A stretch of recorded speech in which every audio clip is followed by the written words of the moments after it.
আজকে একটি মজার অঙ্ক করব। একটি গরুর দাম ৮০ লক্ষ হলে গরুর মালিকের নাম কি? চলো সমাধান।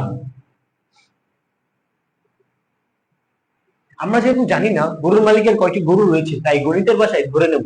ধরি গরুর মালিকের গরু আছে কটি? এবার দেওয়া আছে কি দেখো তো। দেওয়া আছে একটি গরুর দাম ৮০ লক্ষ। অতএব আমরা ধরেছি তার ক সংখ্যক গরু আছে, তাহলে কটি গরুর দাম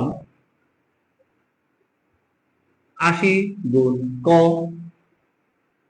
লক্ষ। অতএব গুণ করে দাও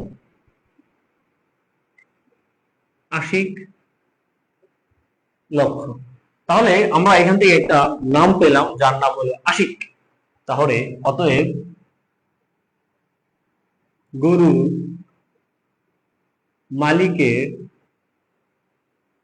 নাম